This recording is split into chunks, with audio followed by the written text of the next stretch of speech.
feel like Kobe in the fourth quarter. This is the Dane Moore NBA podcast. We are brought to you by Prize Picks, coming at you Wednesday evening. It's October 22nd after the Wolves season opener. I'm here at Moda Center in Portland right after the game for some immediate takeaways with Kyle Theige after a 118-114 Wolves win over the Blazers. Kyle, set the scene. We use this phrase a lot, but finally we can throw it back in the lexicon of Wolves back. Felt good. It was there's a lot of juice in this stadium tonight. We're recording this late on a Wednesday from Moda Center. It was cool to see Damian Lillard introduced again, kind of back in the city that he kind of made a name for himself. To see a bunch of different guys like Hansen Yang and just a bunch of cool guys that was kind of interested to watch, but then for it to all, as we're going to talk about for the next hour, 2 hours, maybe until the sunrise, it all kind of culminated in number 5 getting to a spot that he told everyone in the preseason that he was going to get to and that he'd been working on all summer, and resulted in a really big, really cool 48-minute basketball game. Wolves 118, Blazers 114. Yeah, let's start with Ant. 41-point game for him, and in a game where a lot of things I think didn't make sense for the Wolves, or like situationally made sense for like periods of time. The defense made sense for a chunk of time. Even each individual player had, like, other than Ant, Julius Randle, I thought was like really good at the beginning. Was really quiet, and Rudy for a while, and Jaden for a while. Ant was the most consistent piece the entire game, and obviously the stat line kind of speaks for itself, and you end the game with a kill shot from the mid-range with 6 seconds to go. But as it was winding down in that last 30 seconds, and given the consistency of how he was playing against a Portland defense that was really disorienting the Wolves, the consistency made me like believe more than ever at the end of a game it was going to work out in Ant's favor, and he was going to take it and finish it and win it himself. And I don't know exactly how to place in my mind how that feels different than other games, other than there was just like a consistency to Ant. And that line throughout his career, you go first, second year, and it was over the course of a game, it'd be up and down, up and down. This was a flat line, but at a high level, I felt like for the entirety of the game. And really, frankly, really surprised me, as we talked about a lot over the last month. We knew where he talked about incorporating different things, not just the mid-range, but kind of evolving, and sometimes in evolution. And when we're trying to be more than we were previously, right? Like, you get a little lost in the process. I wasn't expecting to get a 10 out of 10 Anthony Edwards performance, and certainly on offense, I thought it was, I mean, that stat line might not say it, but it was really impressive, consistent performance that made me kind of believe, as the game was winding down, that he was going to take care of it. 2 stats really quick to mention. And then I want to get into the fact that I don't think anything about tonight was about stats, but with 41 points tonight, Anthony Edwards, good way to start it. With 41 points tonight, Anthony Edwards passed Karl-Anthony Towns for the most points by a Timberwolves player in a regular season opener, and also with 41 points on 14 of 28 shooting, 5 for 10 from 3, and 8 from 8 from the free throw line. First player in NBA history to give you 40 points, shoot 50% or better from the field, 50% from 3, and 100% from the line in a season opener. Historic night in the box score. And to me, what I will remember about this isn't the kill shot, isn't about all the cool stuff he did. It's that in a game that kind of crystallized all the things we were concerned about in the preseason with the point guard position. You get news a couple hours before, we'll get into that, about a point guard change, and they tried all these different options. Everyone on this team got sped up tonight by their opponent, except for Anthony Edwards. And that, to me, was, forget all the quotes, forget anything else. That was like, while everyone else was listening to a podcast on 2X, 3X, he was listening to that thing on 0.5. And he was like, you asked him after the game, like, he had the game in complete control. Even if the assists don't, match that or whatever, like, he made the right play almost every single time. And that's what you hang your hat on moving forward. Yeah. When I asked him what that was about, like the consistency of performance, and he pointed to getting in better shape this summer, which is some that we talked about when we saw him in Vegas. You kind of saw the beginning of a little bit of a body transformation. He got to work on his body the entirety of the offseason. I don't think it's all body, because I think this was an intellectual game from him too. But what Ant pointed to when I asked him about it was his body that allowed him to kind of not, I think the way I phrased it was like there was none of those like 2 or 3 minutes where you kind of fade. We let go of the rope a little bit. Yeah. Yeah. And he was like, yeah, I wasn't tired. You know, I was never tired. And he played like 20 minutes in the first half. What did he finish? He played 39, I guess, total. On a night where he came into the game as a game time decision with back spasm. Yeah, and he told us afterwards that it was actual real thing. Yeah, which, you know, I wasn't totally sold it was I'm still not totally real thing, but yeah, I mean, he had his back all wrapped up in the locker room after the game. I mean, I think it was a real thing. But if you just watched the game and you somehow missed the yesterday's injury designation and you watched it, I would. It looked like a hurt player to me when he was playing. He looked like one of the best regular season games I've ever seen Anthony Edwards play. And to do that right out the gate, I'm really impressed by it.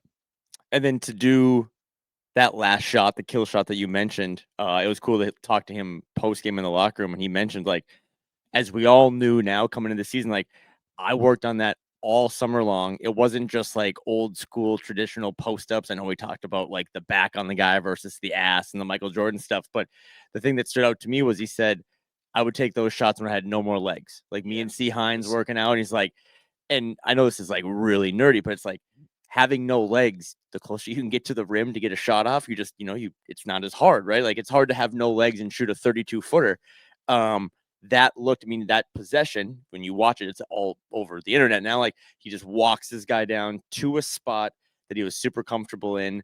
They're up 2 in the moment, and that shot closes the game. And it's like, that's the type of weapon that, like, that was good offense to me in a game that felt like an AFC North Thursday night football game, a little bit. But that if he has that in his arsenal and he can rely on that, they were trailing, I think, by 9 at one point in the fourth quarter. Like they closed the game obviously with that shot, but then also too, at some point we got to mention, like, the defense kind of became really good for 4 or 5 minutes there in the end. And it was just those 2 things are what this team can bring pretty much any night and win a lot of basketball games. Yeah. I think to your point about the clip that's going around the internet of him winning the game with a mid-range shot is going to, maybe to people who didn't watch the whole game, affirm this notion that Ant was working on his mid-range all summer, and he evolved his game to be more of a mid-range shooter. He shot really well from the mid-range in this game, but it didn't feel to me like a massive offensive shot mix change. Right. No. He took 10 threes. Yeah, took 10 threes in the game, and I thought the mid-range shots he took were largely good ones. I can think of one off the top of my head that felt kind of, the Blazers were on a little bit of a run, and he was like, I'm just taking a shot here kind of no matter what. And it looked like the mid-range shots he took 3-4 years ago, where it was like, this is just going to be a really tough shot to make because you haven't created any space. There's a guy all over you, and he missed that one. The other times when he went to the mid-range, he did it with a purpose, and they needed it in those situations. They obviously needed it in the last shot. When I was looking up a shot chart, 5 of 7 from a non-paint mid-range shots in this game. That's high level, and I don't know. It's one game. We can't extrapolate that necessarily over the entirety of the season. But my fear with the incorporation of the mid-range shot was not that I didn't think it would be good for him to incorporate that. It was, I feared that it would overtake other elements of his game. And like you said, he still shot the 10 threes.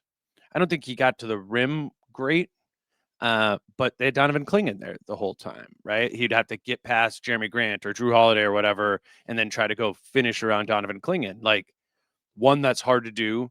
2, that's as great of a force that Ant is at the rim. Those aren't going to be really high efficiency shots for him to take through a really good perimeter defender and against an elite rim protector at the rim. So repurpose some of that to clean mid-range looks. And he did that, and he ended with that. I think if he drives to the basket, on that last play and tries to get in there. Maybe he draws a foul and gets to the rim, or it gets to the line. But I think there's a good chance if he just tries to get all the way to the rim there that he misses or he thinks he got fouled or something like that. There is a value of the mid range is that there's a greater element of like control to it, Right. As the player with the ball in your hand. And yeah, man, Frank, I'm really impressed by it. I obviously like put caution out all preseason about it, but I did not expect that it would look and feel like this, and it did. And it if you don't get that from it, you're losing this game. Right. There was nobody else on the team who could consistently go get theirs on offense the whole game. Like it had to be Ant. It had to be this type of 40-point performance, and I think it had to offensively look a lot like this. I just thought that last shot that he hit to ice it was very like Shea-esque. Sure. You know what I mean? Just like the way he walked him down. I think probably no one overreacted more in the preseason to just the conversations about the mid-range than like me. We did that whole pod and we talked about it, and I was just more concerned about there was that early preseason game where they're just throwing it to him in the post and it's all these post-ups. Like I just missed the bigger picture of it, like you said, of there's different ways to get to the mid-range. And as long as, and tonight, and I saw Jace tweet this out too, like one of the biggest numbers of all the cool numbers he put up tonight was still that he took 10 threes. Because last year, again, like why would the best shooting 3-point shooter in the league get away from something like that?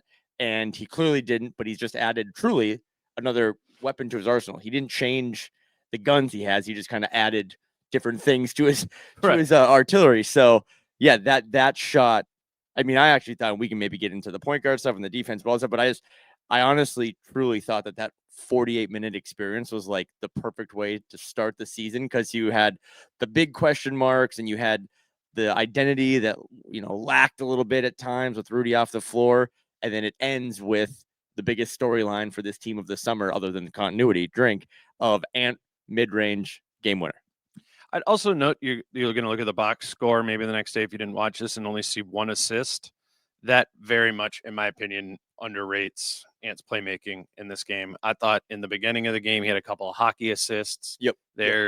I could think of one where he dropped it off to Jalen Clark under the basket for literally a layup at the rim, and Jalen Clark missed it. It was kind of one of those where, I don't know, I'm sure his expected assists or whatever on NBA.com is like 6 or 7 or something like that from this game. So I don't think the 41.7 rebounds and 1 assist incorporate the all-aroundness to his offensive game, because I wouldn't be praising it this much if it was just like, oh, it's just a good shooting game. It wasn't. He was frankly kind of the only guy who could bring the ball up the floor or get things into offense for them too. He was the best point guard for this team in game one. He also led the team in rebounding. Yeah, sure. Okay. Yeah, that works too. Let's talk a little bit about the point guard position. We're at lunch today, and see a Chris Haynes tweet come through that Dante DiVincenzo has won a new award. Yeah, right. I don't know why I laughed at that. I don't. What award? I don't know. I think the tweet was that Dante DiVincenzo was awarded the point guard starting spot. But it was we've been around the team. We were hanging out with everyone last night. Like it caught a lot of us off guard, because that was just, I know our guy John Krasinski had kind of hinted at that about a month ago, and I think that was more of him just kind of a little bold prediction on his end. Being around the team again last night and today, I don't think this was something that was in the works from the get-go. I think moving Mike to the bench and putting Dante in the starting lineup was something that was described to me as like a grueling decision for Chris Finch, and that it kind of came late into the preseason, late into training camp. The first stint of it tonight was not good. Dante had 5 turnovers, I think, in the first 5 or 6 minutes. But I think this is the time where you add, because it's twofold for me. It's like, it was a major, I told you so, of being an old school guy and being like, I think you got to have a quarterback out there. I think you got to have a floor general out there. I think that shit really, really matters. But also, like, Portland, as we were saying throughout the game, like, Portland, outside of OKC and then maybe Indiana, Portland might be like the best defensive team to pick you up full court for 48 minutes that they play all season. So I don't want to like super overreact, because even Ant said in the locker room, like, I don't think the Lakers are going to guard us like that. Jaden said that. Jaden said that. Yeah. So I think it's going to be a different, but also too, like the tape's out there now. I mean, that was truly like at times varsity versus JV of they couldn't get the basketball up the court. I've never seen so many like loose ball turnovers before across half court, which then led to layups. Mike was on the ground. Dante was on the ground. I mean, it got so bad that Chris Finch had to pull the Bones Highland string. And again, I thought Finchy actually coached his ass off tonight, but it was a real issue. It was a real issue when they played them back-to-back last year to start the season. Teams that pick them up full court for the whole game, how many times did I look at you and say, dude, there's 12 seconds on the shot clock, and they're just getting into an offensive set? They did not answer the question tonight. They did maybe find something with Terrence, who had a second best 5 assists, but closed the game. Yeah, that whole if you were concerned about the point guard position for a team that is considered to be a contender this season, you do not wake up tomorrow with any less concern. You wake up with more concern. You're happy that they're 1-0, but like that's a major issue that they're going to have to find out with the guys they have on the team. One of the guys that didn't even get a chance was Rob. Yeah, that's, you just snuck that part in there at the end. I mean, and you know, whatever. Like, I'm not even doing the whole. I don't care who plays it, but Finch did say like, watching this game and be in person, that's not a game that I don't think Rob could have played. I understand he would have brought the ball up and done some things, but they needed defensive help to like keep guys out of the paint. And Rob will get a chance at some point, but yeah, whoever they throw out there tonight could not do the basics of like getting the ball up the court without having so much pressure on them. Well, and even just like, even once they did get up the floor, you know, the Blazers have really good ball containment. It was hard for them to like get into action. It was hard for whoever was the quote unquote point guard for a possession to like set up the person they were passing to in a situation that was advantageous.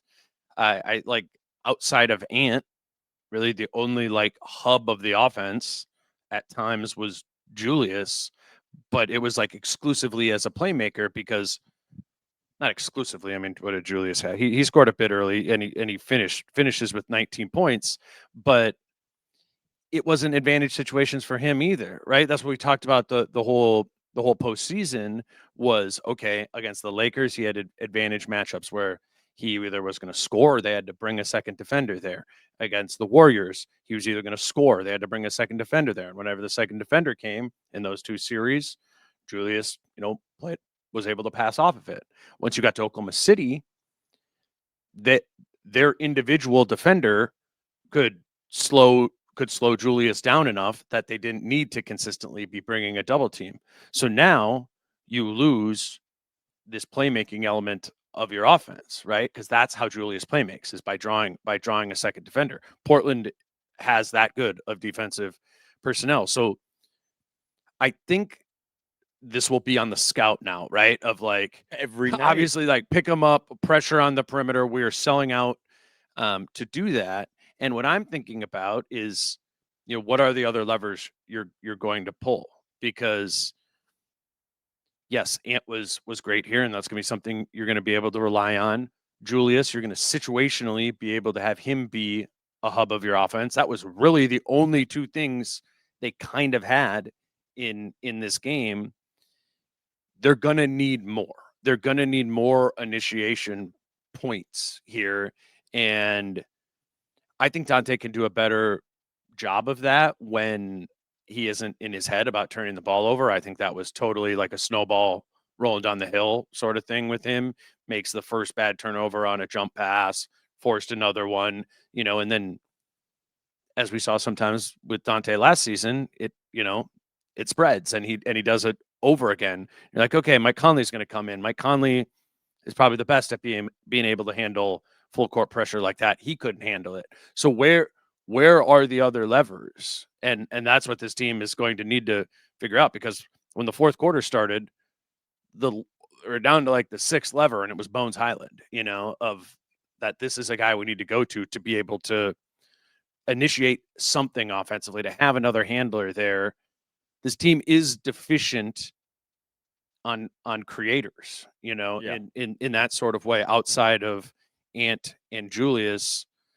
And I don't think it's fair to rely on Ant expect to rely on Ant this much every game to be a guy where, all right, I can't get the ball up the court, or I can't get into the paint. Ant. Like there needs to be more. And obviously the early returns on Dante and Mike, at least against Portland, don't give you a lot of confidence that they're going to, I don't know, consistently be guys to do that either. Yeah, I mean, I don't want to say that I was bummed that they won the game because that was awesome. And sit next to Alan Horton, who truly is the GOAT. He was screaming into his headset. It had to have been one of the best radio calls ever. But it would have been like a good lesson learner if they would have lost that game, because when I do this thing and I talk about having a quarterback, a floor general, like I'm not trying to elicit the Chris Paul runs a lot of high pick and rolls and gets 14 assists, or like it's just like a guy that can handle the pressure. And like Dante, I just don't see it. Like, I'm not even trying to give you the hot take of like, it's an 82 game season. They could have 4 different starting point guards this season. Like, I just don't see it with him. Like, I want him. I think his best role is to do the Malik Beasley shit where he's coming off screens and his gravity. I mean, he did tonight hit those 2 early on, I think really deep threes that kind of stretched the defense a little bit. Yeah. But he had, and again, I want to stress this because we had talked about this coming in. Like, it wasn't any opponent. Like, Portland can throw Kamara and Avdia and Drew and Sharp and Jeremy Grant and Thibault was on. I didn't know Matisse Thibault, who he played for, was on the team. They're one of the best in the league that can pick you up, but they highlighted tonight like a true deficiency for this team. And back to the Rob stuff, when I'm like Bones jumped him tonight, and Finch said like they needed, what were his words? Like they needed someone that could stand up guards trying to attack on defense. So, but I will say, like, at some point, no matter what you see in practice, you might have to give him a shot, because tonight, outside of Ant, the 2 guys that were the best at bringing the ball up, I mean, where was this on your bingo card, were Jaden and Terrence. I mean, Jaden brought the ball up tonight more than I've ever seen him bring the ball up. And like those 2 guys, and I think it just had to do with the size. You know, obviously Rob doesn't have the size, but yeah, big picture to me, it's like you might have actually kind of stole the game that you were favored in, but they didn't really deserve to win that game in the first 44 minutes. They did what they do best. They played defense. Ant's a killer, but that point guard stuff is going to be something that, like, maybe not on Friday against the Lakers. You don't think Indiana is going to pick them up like that when they play them? Like, some of these teams now are just going to throw guys out there. They're going to have their own Jalen Clark and say, just when you're out there, pick up the ball handler as soon as the ball's inbounded. And it was a real issue tonight that they somehow escaped with a win. You mentioned Jaden. I want to talk about him next. We'll grab a quick break here to let you know that today's show is brought to you by Falling Knife Brewing Company. I've got a few quick things I'd like to tell you about from Falling Knife. And one, it's that Second Apron is available for purchase. We partnered with Falling Knife on a beer again for this season, and we named it Second Apron. We'd love it if you went to the Falling Knife tap room to purchase it directly from the source. You can buy the cans. I got my face and spreadsheet and stuff on there. But you can also buy them at liquor stores locally in Minneapolis as well. And obviously a great way to support Falling Knife. And it's cool for us to have our own beer with them. So check those out. Second Apron in the tap room. You can buy them there, buy the cans to bring home, or you can find them at the liquor store. And then 2, this probably goes without saying, but if you are feeling the Wolves itch after this season opener and wanting to go out to watch a Wolves game, Falling Knife again this season is the spot. You can head to the tap room and watch amongst other Wolves fans. They also have a new thing going on in the tap room this year during games. It's a watch along game called Scoreboard Social that they're doing in the tap room. You scan a little QR code at your table. You'll be able to pick more or less on different sort of props to win free beers and other prizes in the tap room. It's free. It's just an added sort of thing that they're adding to the Wolves viewing experience. So as always, we just love it if you got out to Falling Knife Brewing Company in Northeast Minneapolis.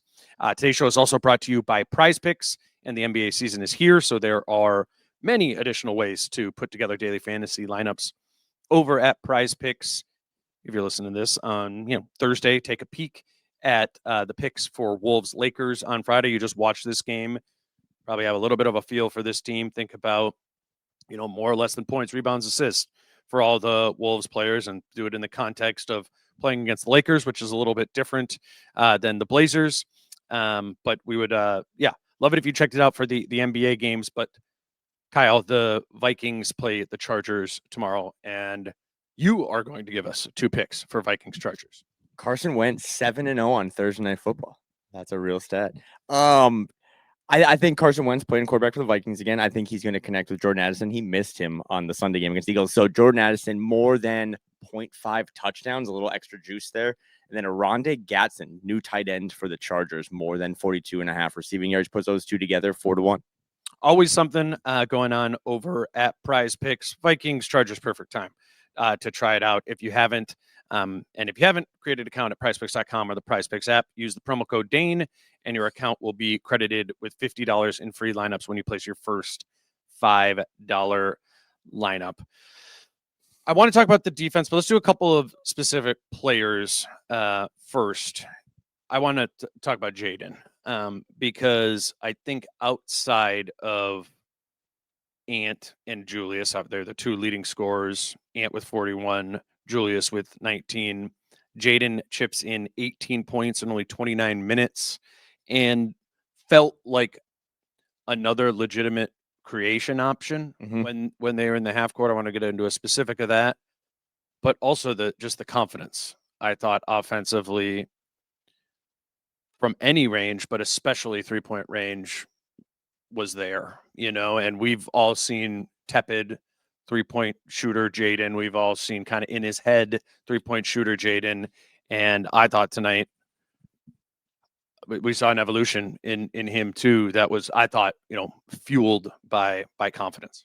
It's fun listening to Julius and Ant specifically talk about Jaden post game, talking to Julius in the locker room. And he's like, every time, because Julius did a lot of the good Julius, get into the paint, back someone down, bully someone a little bit, and then kick it. And the smile on Julius's face talking about how confident Jaden shot the ball. I mean, this is as close to a home game for Jaden McDaniels as he can get, playing in Portland, about a couple hours away from Federal Way. But the 18 points on 6 of 12 shooting, the 3 for 4 from 3.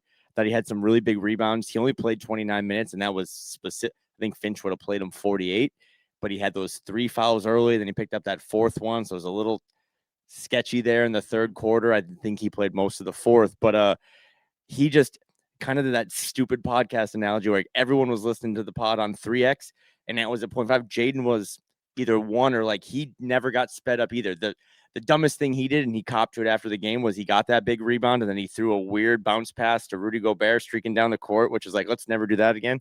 But I just thought, again, you're seeing, it reminded me of those 15 or so games that he played without Julius when Julius was out. For him to do it tonight with Julius is massive. I think for all intents and purposes, and we're going to talk about the defense and how big Rudy was again, but I think Jaden McDaniels is kind of letting everyone know he has to be the 3rd best player on this team. If it's Ant and Julius, I think for this team to level up, he has to continue to level up. And I thought tonight was across the board. He just played really, really well. He never got flustered. And then he did have that absolutely insane dunk, which was I needed to mention. Yeah, no, absolutely. The dunk was nasty. I thought my favorite individual offensive play from Jaden McDaniels was maybe middle of the 2nd quarter or something like that. And the Blazers, the Wolves don't have Gobert in the game. And the Blazers decide to put Klingon, 7'3" Klingon on Jaden McDaniels, which, remember, the Celtics would do that with Porzingis and a couple of other teams. I think the Cavs did that with Jared Allen, where, they're ignoring him, and we can all kind of picture that, ignore Jaden in the corner. And what the Wolves did right away once Klingon was on him is they had Jaden be the point guard on the possession, be the guy at the top of the key, initiating the offense there, and Klingon's on him, and he's the point of attack defender. Right. Then that's not what Portland, that was not their plan of doing that. They wanted Klingon to be sitting in the middle of the lane off of Jaden and then go kind of half close out if the Wolves found a way to swing it to him. Well, the Wolves put the ball in Jaden's hand. It's like the Ben Simmons thing, he would that's what the Sixers would do, is okay, if they're going to ignore him on the perimeter, we're just going to have him be the point guard. And right away, Jaden recognized it immediately, has somebody I think it was Julius, set a screen for him. And Klingon, of course, is like not going to be able to navigate that. So he goes under the screen and just kind of like drops into the paint. And Jaden immediately pulls what ends up being an open three, hits it. Next possession, gets out and runs, gets a like semi-transition layup finish, and Klingon is still on the opposite side of the floor. That used to be a problem for the Wolves. Yep. When teams could effectively hide their Donovan Klingon on Jaden McDaniels, and they can't do it anymore. I asked him about it after the game, and he knew what I was talking about. That teams have done that to him historically, and he was like, "Yep, we put it in my hands and we played right away." And he threw in that little line at the end. He goes, "I think it's a little disrespectful for them to be guarding me with the big." And low key a better quote now these days. Yeah. No, he was pretty good. And I do have video and some clips and stuff from the locker room. We just got out of there, so I don't have them cut up to be able to play here. But I'm going to do a pod with Britt tomorrow. I'll play that clip and a couple others as well. But that's an evolution for Jaden, on top of just looking like confident. It's like a practical difference in how they're using him and his ability. Like, I mean, 2 years ago, Jaden could have done that. I don't think he takes that three as confidently. He might not take it at all. And it just kind of, that possession stalls out. Jaden was like hungry to go at that right away and went, hit the three, attack the basket, then the next possession. That might be something teams have to stop doing, completely against him, if he proves to be more of this perimeter oriented weapon that we know Finch wants to empower him to become.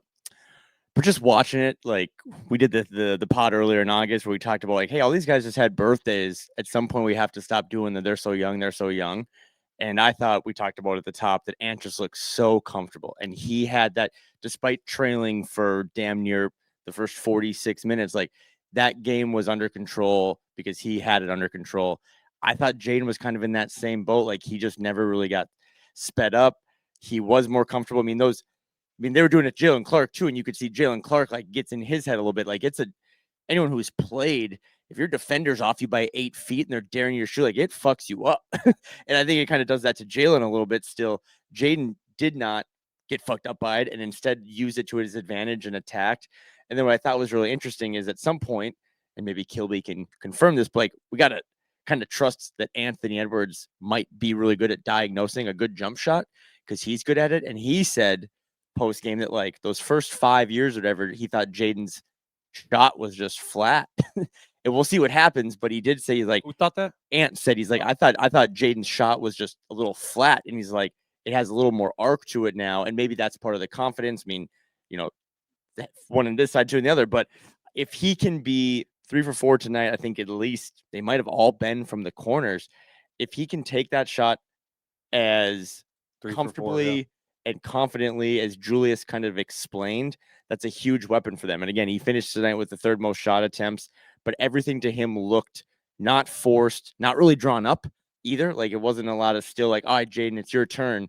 But for him to be able to take the ball out of Ant's hands a couple of times, out of Julius's hands, and be productive and give you, 19 or 18 points on 50% shooting, like instinctual. Yeah. It was. It did. There wasn't. Like he looks like he's thinking less, Yep. And that's like the sign of maturity when you play professional sports. Is the half second quicker of just like I know what I'm supposed to do now. I don't have to think about it.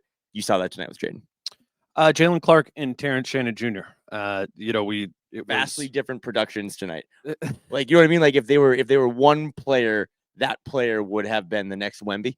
But like, but I think, which one do you want to start with? Because again, I think one of them was fantastic defensively, and the other one, let's start with Jalen Clark, just because I was told pregame, I was like, he's going to play tonight. I was like, okay, that's good for my bold prediction. And then, the game's a little sloppy early on, and Jalen, I don't think is going to be one of the guys that Finch relies on to bring the ball up, like, Bones and all the other guys. I don't think they're going to have Jalen bring it up. But once you don't think Jalen Clark? I don't. Once he's out there, though, I mean, he is. There was possessions like 3 in a row where Nas and Mike and Dante turned the ball over every time, and they kept saying my bad. Then Jalen came in, and there was 3 possessions in a row where the Blazers turned it over, and like insane Looney Tunes type turnovers. Like, what is going? Like that guy just threw the ball out of bounds, and then Jalen would not only get those turnovers, but he's kind of like a D-back. And he talked about this in media day, like watching D-back from him. He finished the play. Like not only would he get the steal or get the deflection, he would get the ball and whip that shit down the court for 2 easy points, or he had a layup too in transition. So my big takeaway with him, and then we can talk about Terrence, and I know you agree with me on this. I don't know how the rotation is going to play out this year. And I think we're going to fight about it a lot. We got 81 more of these and maybe some playoff games.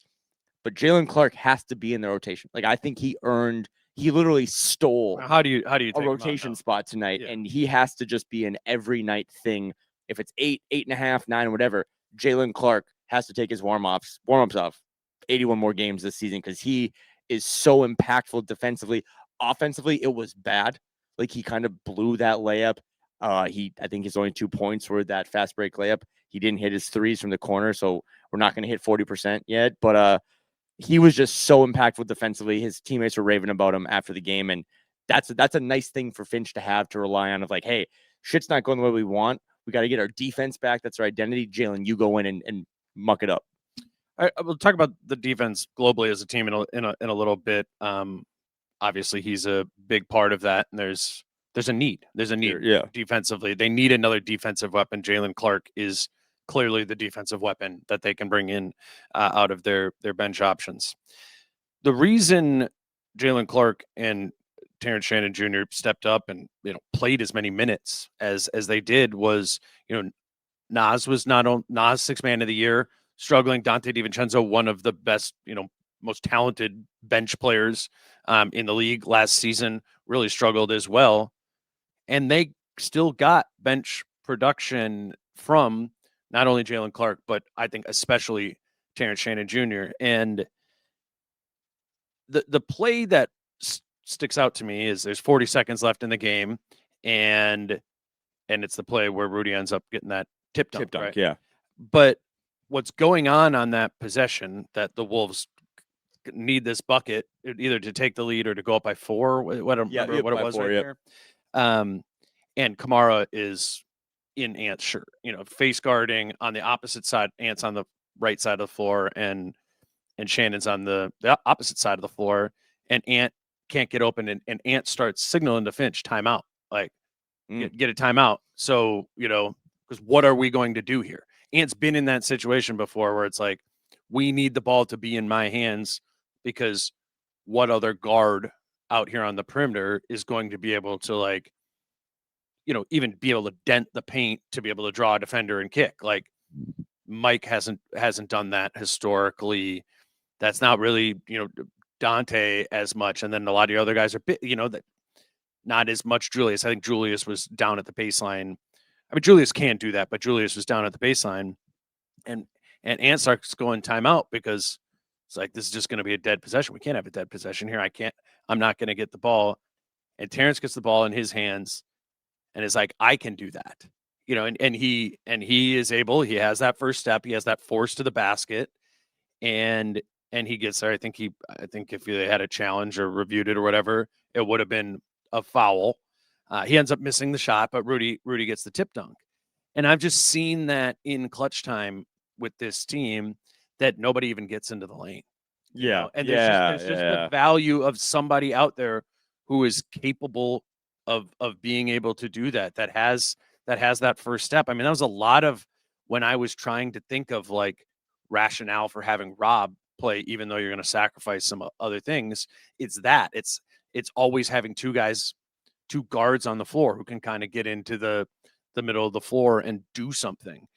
Well, if Rob's not going to play, that it becomes even more of a need. Yep. And I thought Terrence brought that there, and he was fifth on the team in total minutes played in this game. He closed the game. It wasn't because Dante fouled out, wasn't because Nas fouled out. It's because he was playing better than them and presenting a different skill set that this team has not had in clutch time and in previous games. I think he's going to only get more and more confident with that, and further empowered, empowering himself to be like, oh yeah, I can do this when the situation arrives. He kind of went and did it because there was no other options there. But when we're talking about the instinctual Jaden stops kind of thinking and assessing and just playing, his first step in strength is high level NBA, and I was very impressed by that, and it's just a new thing that this rotation has this season that, last season's didn't. Today's show is brought to you by Skims. You know about Skims. They have an expansive lineup in women's clothing, but they really have expanded their product to the men's side of things, specifically men's underwear. And I've said this before, but my favorite thing about Skims is that it's a type of boxer brief that both works for going to the gym and just everyday life. I have the stretch 5-inch boxer briefs, and they work functionally just like compression shorts I would wear back in the day playing basketball or for running, but they are significantly more comfortable. I would never have worn compression shorts just around the house at home. And that is what's unique about these Skims ones. You can wear one pair to the gym and another pair afterwards at home because they are built for both. Like I said, I have the stretch 5-inch boxer briefs, and those are my personal favorite, but they also have cotton briefs amongst other styles. And I think you should try and find a pair that works for you. Be more comfortable. Shop Skims Men's at skims.com and Skims stores, and let them know we sent you. After you place your order, select podcast in the survey and select our show in the drop-down menu that follows. Today's show is brought to you by Factor. And when fall comes around in our household, we start doing Factor, because with a busier routine in the fall and going to games a lot of nights, finding time to cook can be tough. And that's why I love Factor. Their chef-prepped, dietitian-approved meals make it easy to stay on track and enjoy something comforting and delicious no matter how hectic the season gets. Factor has more variety and more meals than they ever have before. You can choose from a wider selection of weekly meal options, including premium seafood choices like salmon and shrimp at no extra cost. From more choices to better nutrition, that's why 97% of customers say that Factor helped them live a healthier life. And you can feel the difference no matter your routine. I really do use this myself, and I think you should too. Eat smart at factormeals.com/DaneMoore50 off and use code DaneMoore50 off to get 50% off your first box plus free breakfast for 1 year. That's code DaneMoore50 off at factormeals.com for 50% off your first box plus free breakfast for 1 year. You can find that URL and code in the show notes. Get delicious, ready-to-eat meals delivered with Factor. Offer only valid for new Factor customers with code and qualifying auto-renewing subscription purchase. Dude, he closed the game. You know what I mean? We've spent today at brunch and this week and this summer, like Mike or Dante or Mike. Where does Rob fit in? Oh, hey, Bones Highland's on the team. And then it was like the point guard alongside Ant in clutch time tonight for those final 3-4 minutes was Terrence Shannon Jr. And, back to that whole getting sped up thing, because I'd be remiss if I didn't think about tonight. I know he went 2 for 15 in his Hawks debut, but when Nikhil tried to be the backup point guard last season to start the thing, he would get sped up. And the sped up process is like when, teams do this in youth basketball, they want to make you speed up your processing. It's not just like literally you're like moving up and down the court, but like you're processing. And I thought Mike struggled with it. And I thought Dante struggled with it. Terrence performs best when it's sped up. Like he does like listen to pods at 2x because that's like his wheelhouse. And I think even tonight, if you rewatch the game, there were moments where he like kind of wanted to go again, but he actually showed some like real restraint. Mm-hmm. And I thought that was like, that's such a nitty gritty thing, but like, holy shit, like he can turn it on and off. Like that's massive for him. I think the 5 assists really stand out because he was able to get other guys involved. But, we were talking to someone from the team before, like the game, what did I say? Like, what's your excitement level 1 to 10? And that guy goes 11. Yeah. You know what I mean? Like about Terrence. Yeah, you saw that tonight. And if he can be kind of a running mate for Ant in certain situations, that's such a nice weapon for them to have, because Mike didn't have it tonight and Dante didn't have it tonight, and they weren't going to go to Rob.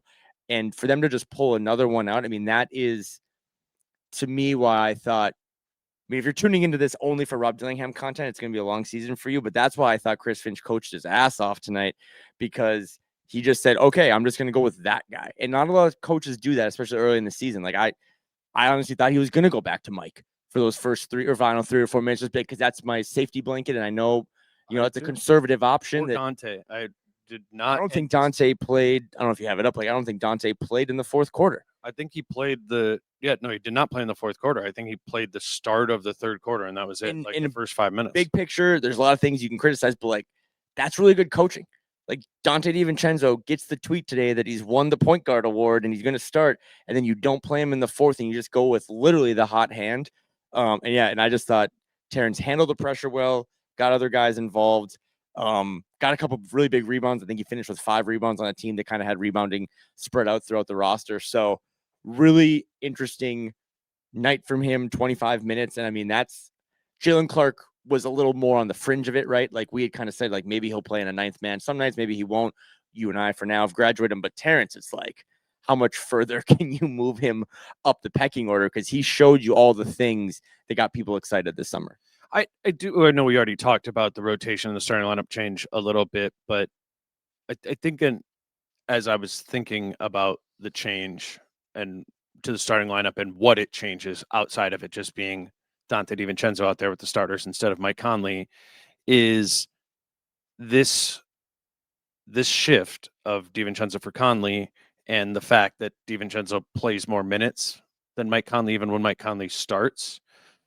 You're adjusting the way your rotations work and creating more minutes on the back end of your rotation.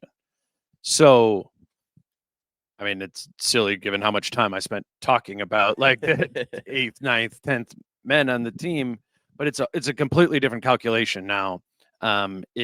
If Dante's going to start and Mike is going to be in a lower minute role off the bench, there is room now to get to 10 guys, and certainly 9 every night. So I am now going forward, assuming that, Nas is the 6th man and whatever. Nas off the bench, Mike off the bench, Shannon off the bench, Clark off the bench every night. Like I think those guys are now seemingly in there, and there's no real reason not to. And even if you do want to mix, Dillingham, put Dillingham into the mix, that doesn't need to come at the cost of Jalen Clark being in the rotation or minutes for Terrence Shannon Jr. You know what I'm saying? Like, I think you've now made a shift in, because everyone's like, well, this team plays 10 guys. This team plays 10 guys.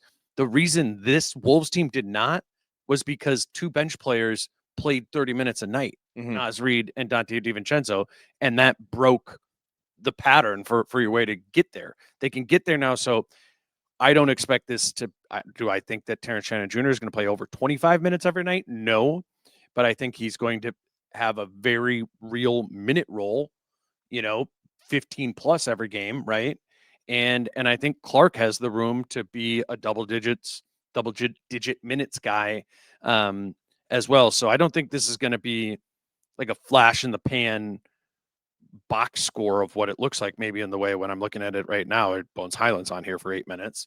Like, I don't expect that to be the case every game, but I'm no longer going to be shocked by the idea that, Jalen can play 15 minutes and Shannon can play 20, given how the rotation can change. And what a good problem to have, right? Like the 2 guys that you thought tonight were going to solve the point guard minutes gave you next to nothing.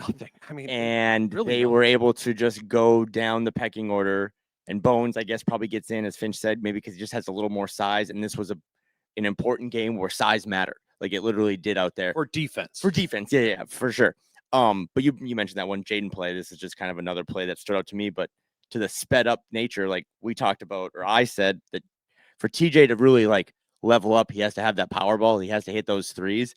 It was 92-85 late in the third. It was kind of slipping away again, and it was pure chaos again. I think Terrence has dribbled the ball off his foot.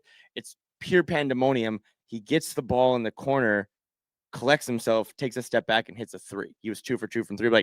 But that little moment just kind of like calmed everyone down. And for him, I mean, that's part of having a 25-year-old second-year player on your team, is like he's been through enough battles and some wars in college and stuff that like this isn't really like new to him. It's, like he's built for this and he's just been waiting for his opportunities. So yeah, I thought, I mean, Ant's going to get all the claim or all the fame tonight, and Julius had a good game and Jaden had a good game, but Terrence box score doesn't even pop really, other than the minutes, right? That's the big one that stands out, but he's going to give you some big nights. And it showed tonight that Chris Finch really trusts him to close with him. I mean, we know Finch really well. We've been watching all these games. Like, for him to close with him, I thought was like the biggest honor that he could bestow upon someone. And just a huge moment for that kid who I think he's just going to start to stack more and more of those types of performances. And if he can give the team a little more offense and take even more, so Ant doesn't have to always give you 41. That's a good duo to have as running mates in the backcourt for stretches of a game. 10 points, 5 rebounds, 5 assists, 2 for 2 from 3 in over 25 minutes for 10. And almost a concussion, but his ponytail saved him, he said. That's what he said. Last thing I want to talk about was I looked at the defensive rating at the end of the game. It's 111. That's not bad. I did not think this was a good defensive game for the Wolves.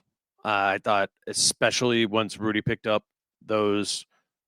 he picked up 2 fouls in like the first 4 minutes, and he had to come out. And now we're seeing the non-Rudy minutes on defense, and it was not a good start for that group that really struggled. I remember looking up before, they had the equivalent of like Oklahoma City's defensive rating, the number 1 defense when Rudy was on the floor last year.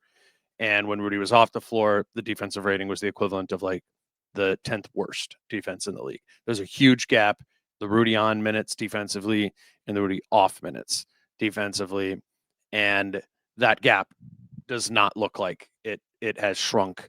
I am concerned about this team's ability to guard when Rudy is not off the floor. But conversely, I feel good, really good about the defense when Rudy is on. I think this is, again, even with a little bit less surrounding defensive personnel, no Nikhil, Alexander Walker anymore. When Rudy's on, I think this team is going to defend or limit opponents, in the way that Rudy just kind of bogs down other teams. But definitely concerning defensively. They're going to need to. I don't know what they're going to do, but there are just limitations to when it's Reed and Randall in the front court. One of them being the center there. So much so that I don't even know. Maybe what you're going to get at here is like, okay, maybe then Jaden and Jalen Clark need to be out there. Sure, that's good. Some more perimeter guys. Maybe Jaden can be that secondary rim protector. But I do think this team is going to miss. It's going to miss Rudy defensively in the minutes he's down on the floor. I was going to say, like, can we break that off quickly into 2 separate things? Yep. Literally, like maybe Rudy on the floor and off the floor, because awesome might be a little bit of a stretch, but I did write down, like, I kind of thought, despite finishing with 10 points and 6 rebounds and just 1 block and fouling out, I kind of thought Rudy was awesome at that. Yeah. Like tonight, like, and again, no one tracks this better than me, but like I had 5 never minds. Like there were multiple times when they would get to the paint. Yeah. And then like Denny Avdia did it 3 times where he got to the paint, he looked up and he's like, nope. And he had to kick it back out. Those are big plays that never get recorded in anyone else's stat book. But I thought tonight when he was out there, again, it was just a classic Rudy Gobert. It's not sexy. It's awkward. Pre-game, I'm watching him work out against a guy that's got 2 giant gladiator gloves on. Like he's trying to be more of a physical player, but he was awesome. And when he came off, I mean, it wasn't even just like Nas and Julius lineups. I don't know if you have this yet, but like, I think there was a point where Nas was at center and there was like 4 guards on him. It was an absolute straight line to the rim. So not only did they not have the right guys, C's part, like they didn't have anyone to contain the ball handler and then also challenge him at the rim. They didn't even know who they were guarding. That was huge. Well, then they didn't know if they were in zone at times or whatever. So I do think this organization is coming around to the idea more of having Jaden be like a backup rim protector and a backup center. I think, yes, that was going to be my answer. Is like, well, if you can have Jaden kind of hover a little bit more as it's a free safety and then have Jalen be on the ball more and Ants engage and Terrence, like that's good. Mm-hmm. But if this team is going to have an identity, it has to be the answer. What are the other answers? Sure, right. I mean, like we can talk about him. No, but if this team is going to have a defensive identity, which I think they still do, they're just going to have to continue to play Rudy Gobert a lot of minutes, even if it hampers a little bit of Ant stuff and the hands aren't always great. Like all the deficiencies, his presence out there, it is night. Tornado was night and day when he was on the court and when he was off the court. The Klingon thing we were talking about with Ant, right? What are the hardest possessions for Ant over the course of his career? A good perimeter defender on him, which makes it difficult for him to break the paint. And then there's this 7-footer at the rim that makes it extremely difficult for him to finish.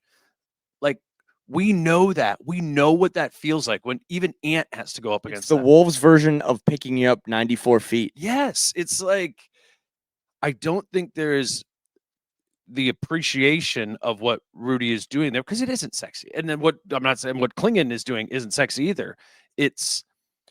But it's problematic for the offense. It makes you change. It makes your guy initiating need to move to playing in the mid range more. Fortunately, seems like Ant's good at that, But like yeah.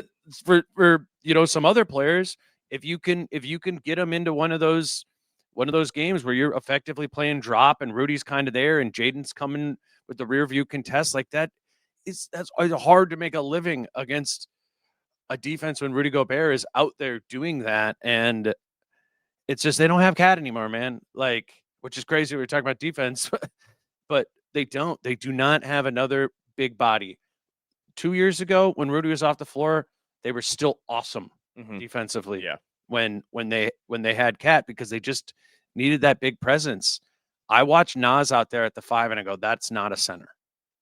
Like, and it's just moving more that direction. I feel like every year he's moving further away from seeming like a center. Yet in this team, it is like you play center. Right. I feel like he's closer to a 3 now than he is a 5, and that's it's just a 4. He just is a 4. But you know what I mean? Like, I know you're right. You're right. But that's like how bad it is. I mean, it was tonight, and he was. I mean, he had a bad game. I mean, he had a bad offensive game too. Game 1, so maybe he was not good at all. And it does again. Like we're not. Please don't get mad at me. We're not doing the thing of like, well, I wonder if Berenjay will get in on Friday against the Lakers. But as we talk about the marathon of a season, it does open my mind up. I mean, tonight opened my mind up to things like, holy shit, Terrence Shannon Jr. could play 30 minutes some nights. Like he closes a game. Like, dude, I thought about Berenjay. Right, like I thought about Berenjay when it was. I mean, I'll go back and watch it tomorrow, but there was like 12 defensive possessions that I would say were an F, like an F grade of not knowing what coverage, if you're in man or zone, not knowing who you're guarding, and presenting zero resistance in the paint or lane. Like that's an F. That like, which is funny though because to kind of put a bow on game 1, it's like the Rob thing and the Berenjay thing. They do kind of have a similar thing of like, it's weird. Like Rob can't get in because we don't want to turn the ball over and we don't, like all that stuff. It's like, okay, you put these other guys at the point and you turn the ball over like crazy, right? Yeah. You don't want to put Berenjay in there because he's too raw and stuff. And it's like, you know what he's really good at? Being 7 foot fucking 3. And like sometimes just having size out there matters. Sometimes just having shiftiness out there, like to your point, when Rudy was off the floor, it was an F. And it's game 1 and you won it.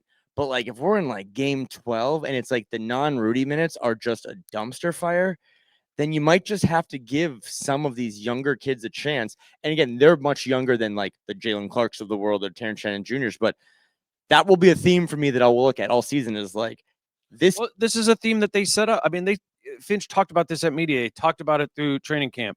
The importance of the non-Rudy minutes, figuring out lineups for that, all of those things. They know this is a weakness of this team. And frankly, I was kind of, when they were talking about it in training camp, I was like, oh, you're a little bit more concerned about this than I am. Like, or Finch brought it up all the time in training camp. Yeah. I get it now. I mean, or I'm reminded that it can be problematic. When Rudy's not on the floor defensively. And there's going to be games like tonight where you get some foul. Like it's a need. It's a need for this team to reach the heights that they need to get to, is figuring out or coming together to just play better defense those times.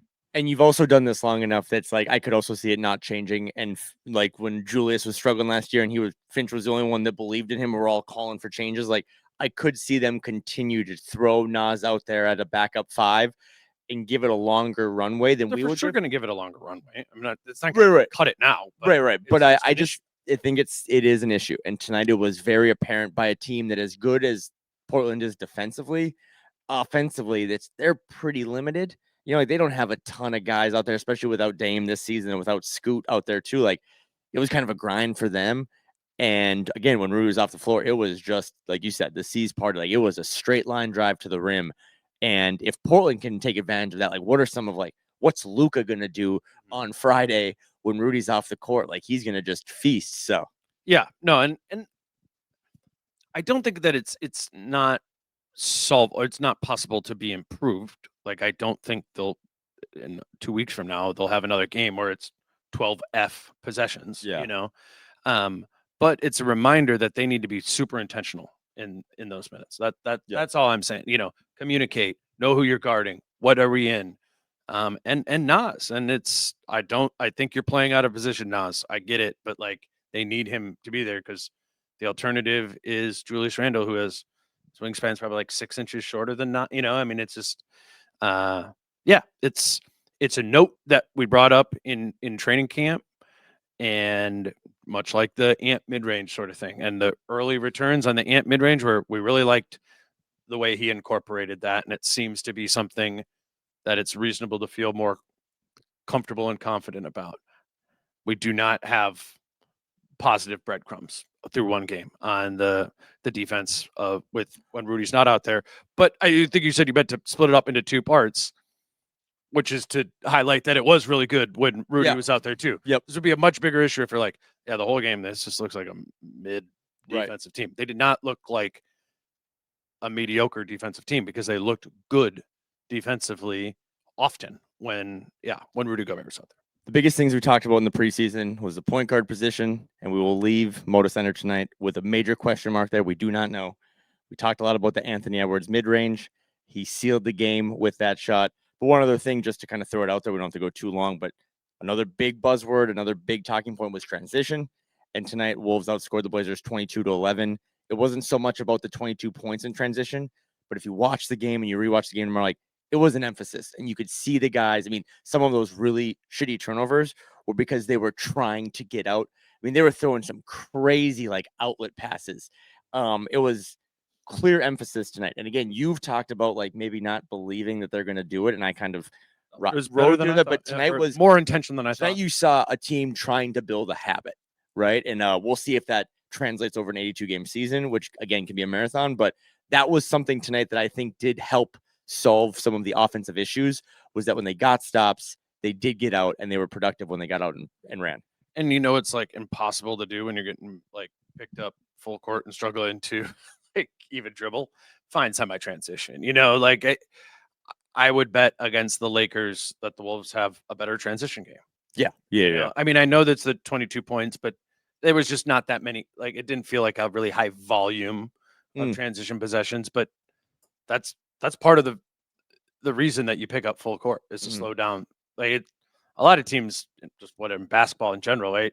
You're not necessarily like picking up full court to get a steal. Yeah. You're trying to slow them down. Yep. And so I'm leaving that one like full question mark. Okay. Of like, let's see it not against this Portland team, which looked a hell of a lot like the Thunder. Yeah, defensively, you know. So that's a good Portland team. Like that, like I know you and I have been talking all the time. Like, we're trying to do these predictions, and like I was like, hey, can you help me with these over-unders? Like, I just want to see these teams play. Yeah, it was fun tonight to watch Portland play, because living out here, like, this is something that they've been kind of talking about all summer. Is like, this is a team that I think is going to be frisky for like a play-in.